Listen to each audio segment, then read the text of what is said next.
My mom showed up to every sporting event I played in. Picture a football game, intense, loud, focused. Then from the sidelines, you'd hear my mother shouting like a coach possessed. If the play started moving one way, she'd scream with everything she had. The guys in my huddle would stop and say, "Mark, is that your mom?" I'd lie through my teeth. Never seen her before. But that same woman, the one who embarrassed me on the field, gave me the greatest gift I've ever received. She believed in me. Unconditionally. I've overdosed on drugs 3 separate times. Doses that should have killed me. I'm still here. Why? I don't know for certain, but I believe it's for a reason. Her belief in me was bigger than my belief in myself. You show me your friends, and I'll show you your future. It's not a slogan, it's reality. I learned that the hard way. I surrounded myself with losers and inevitably became the biggest loser of them all. Every childhood dream I once held, gone. Not because of fate, because of association. I didn't lose it all. I gave it away. My nights were chaos, drunk, high, driving around at 2, 3, sometimes 4 in the morning, laughing, unaware I was destroying everything. We'd pull up to my house, headlights flashing, and someone would always whisper, "Mark, the light's on." I'd know immediately. My mom was awake, waiting for me. She didn't sleep until she knew I was alive. I'd walk through the door and hear her soft voice. "Hi, Mark. How was your night?" I'd mutter, "Good, Mom," and try to escape to my room. But she always stopped me. "Can I talk to you for a minute?" she'd ask. I'd snap, "I'm tired. I'm going to bed."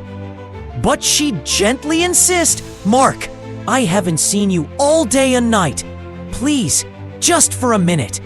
I'd slam my door in her face.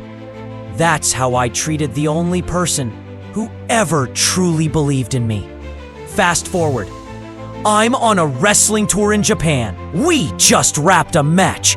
I'm back in my hotel room, asleep, when there's a knock on the door. 3 a.m.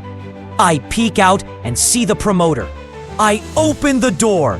He says, "Mark, you need to call home. There's been an emergency." I grabbed the hotel phone and called home. My friend answered. His voice cracked. "Mark, I don't know how to say this." I said, "Just tell me." Silence. "Mark, your mother died." I dropped the phone and ran out of my hotel room. Took the elevator down. The moment the doors opened, I bolted into the street. Hiroshima. 3 a.m. Empty roads. No people. I walked through the silence, through the darkness, and looked up at the sky. I whispered, "I'm so sorry." I flew back home for her funeral. Couldn't bring myself to go near the casket. I stood in the back, staring, hoping, begging she'd just get up. Eventually, I walked forward, step by step, each one heavier than the last. When I finally stood beside her, it hit me. I saw my mother, still, peaceful, radiant. She looked like an angel dressed in white. I stared at her and whispered, "Mom, you're my hero. Everything I am, everything I ever hoped to be, it all came from her. Because she loved me when no one else did. Because she believed in me when I didn't believe in myself. And how did I repay her? By getting high, getting drunk, getting stupid, wasting my life with people who had no future. All she ever wanted was to talk to me. Just talk. And I couldn't give her that. Now, I'd give anything to have one more conversation, one more minute. We are defined by the choices we make. And if you choose to surround yourself with people drowning in drugs, alcohol, and pills, your life follows. There's no happy ending on that road. I'm not preaching. I'm not theorizing. I lived that life. It led to broken dreams, shattered relationships, and near-death experiences. All for what? A high? A laugh? A moment? If you still have a mother or a father, go home and tell them you love them. That's not sentiment. That's survival. My whole life was about chasing money and fame. Had to win. Had to be rich. But the cost? My marriage. My family. My peace. I chased everything that didn't matter and lost everything that did. I stood alone, surrounded by trophies and headlines, but I was empty. That's when I learned the hard truth. Life isn't about what's in your pocket. It's about what's in your heart. Love? It's just a word until someone gives it meaning.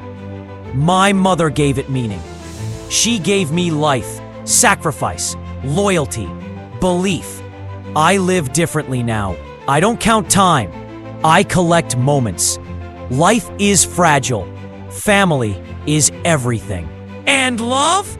Real, grounded, sacrificial love is the only legacy that endures. You give love its meaning.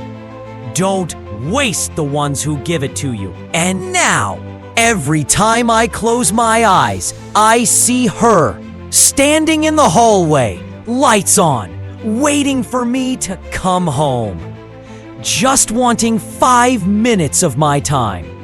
I gave those minutes to the streets, to the noise, to the wrong people, not to her.